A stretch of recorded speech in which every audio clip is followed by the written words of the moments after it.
What if we told you some car manufacturers released engines so problematic they couldn't even make it to 50,000 miles? Even worse, these came from brands people trusted. After analyzing decades of automotive history and thousands of repair records, we've identified the 10 most notorious engine failures that had mechanics shaking their heads and owners emptying their wallets.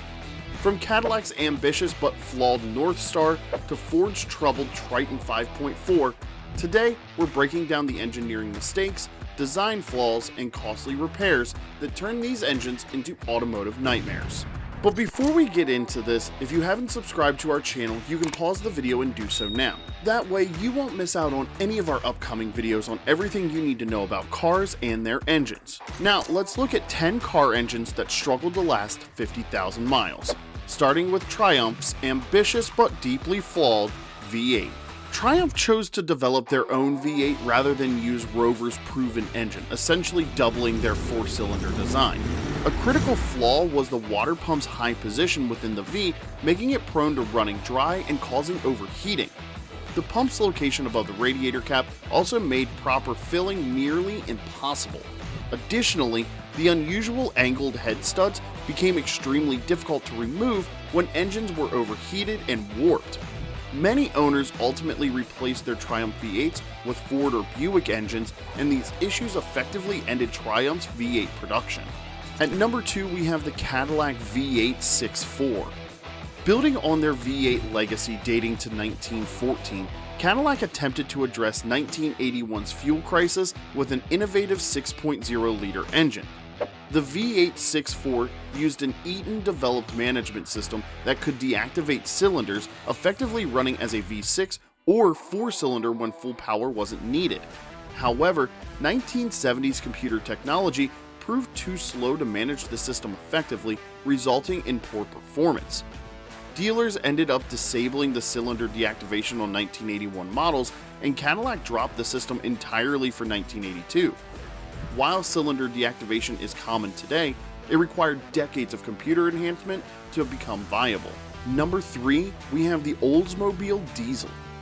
In the face of rising fuel costs, Oldsmobile sought to match European manufacturers' success with diesel engines, but in America. They chose to convert their proven 350 V8 gasoline engine to diesel, reinforcing the block with stronger alloys and adding new diesel heads. However, the result was deeply flawed. The engine produced a mere 120 horsepower and 220 pound-feet of torque while generating excessive noise and black smoke. The fatal design flaw was retaining the gasoline engine's 10-bolt head arrangement, which proved inadequate for diesel's higher compression ratios. This led to stretched head bolts and widespread head gasket failures, causing catastrophic breakdowns at service centers nationwide. The ensuing class action lawsuit helped establish modern lemon laws, and the disastrous 1978 to 1985 diesel experiment severely damaged American consumers' trust in diesel vehicles for decades to come. Coming in at number 4, we have the GM 3.6 high-feature engine. Developed jointly by Cadillac and Holden for 2004, this engine platform served across multiple GM brands and generally performed well when it worked properly. However, models from 2007 to 2010, including the Buick Enclave, GMC Acadia, and Cadillac CTS, suffered from a serious defect. The timing chain, crucial for the engine's variable valve timing system and hydraulic cam phasers, was prone to stretching. Early symptoms included check engine lights and a distinctive rattle at idle. If ignored, the condition would progress to engine misfires and metal contamination in the oil, potentially leading to complete engine failure. Repair costs were substantial. $3,000 for early timing chain replacement, escalating to $7,000 for a full engine replacement. GM claimed to have resolved these issues by the 2012 model year, though the reputation damage was already done. Coming in at number 5 and halfway through our list, we have the Jaguar V12. Jaguar's V12 featured in the iconic E-Type and later in the XJS and XJ12 until 1987, and this epitomized British luxury engineering but came with significant maintenance challenges. Under the hood, mechanics faced a daunting maze of wires, vacuum tubes, and fuel lines. The engine's complex cooling system operated with minimal thermal tolerance. Even brief overheating could cause dropped valve seats and costly repairs. Perhaps most problematic was the Lucas electrical system, notorious for its finicky nature and obsolete components. Multiple electrical issues often occurred simultaneously, making diagnosis particularly challenging. While the V12 engine itself proved quite robust, the complexity of its supporting systems made maintenance both expensive and frustrating. Nevertheless, the car's stunning aesthetics helped compensate for their mechanical quirks. At number 6 on our list, we have the Mazda Miller Cycle V6. In the late 90s, Mazda, known for innovative engines like the Vonkel rotary, introduced their Miller Cycle engine in the premium Millennia S. This supercharged 2.5-liter V6 differed from conventional Otto cycle engines by using a unique two-phase compression process with extended intake valve timing.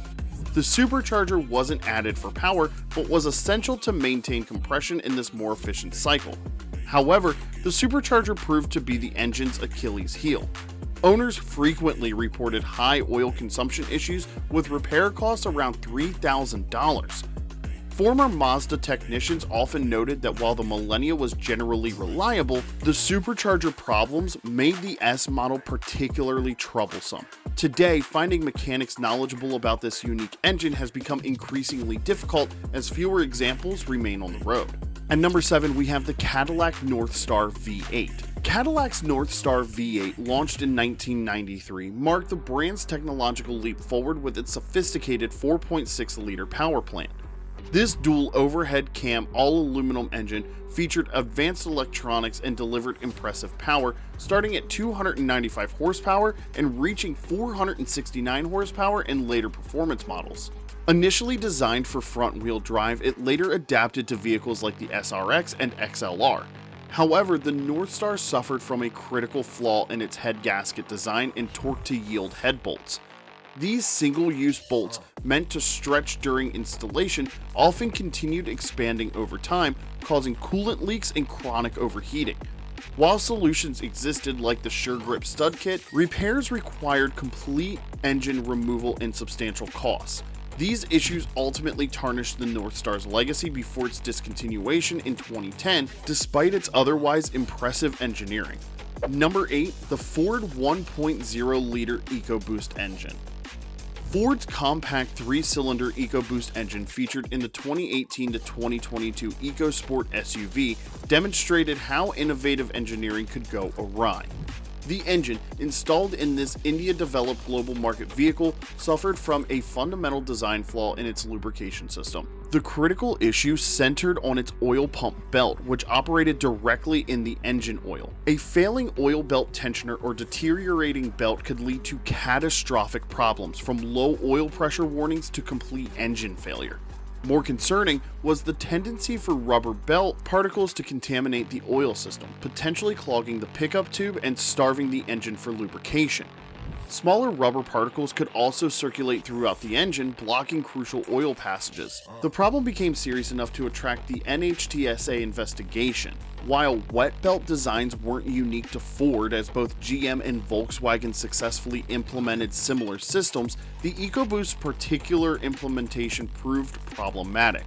Combined with the EcoSport's overall shortcomings, including cramped space, harsh ride quality, and abundant cheap plastics, these engine issues helped explain why few American buyers mourned the model's departure when Ford ended Indian production.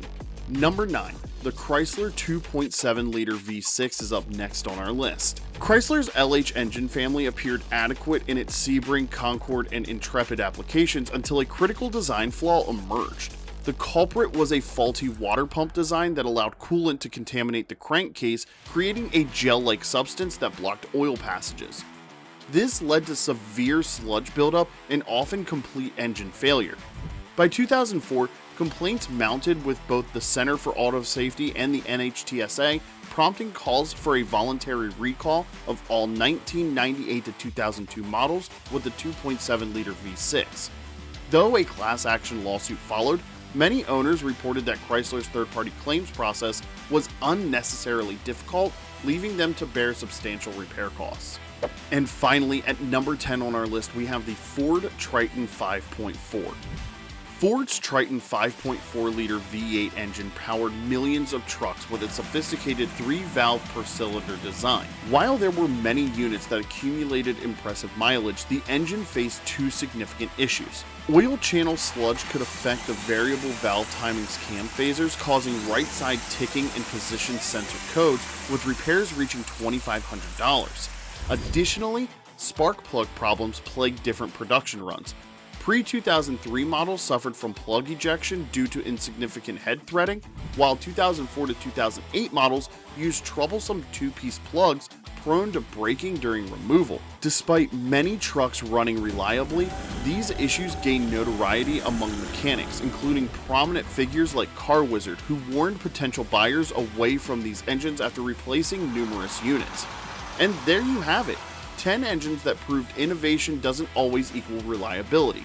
They're reminders that sometimes the most ambitious engineering projects can lead to the most spectacular failures. Which of these engine disasters surprised you the most? Let us know in the comments section below, and if you enjoyed this deep dive into automotive history, make sure you're subscribed to catch our next video. Thanks for watching, and we'll see you in the next one.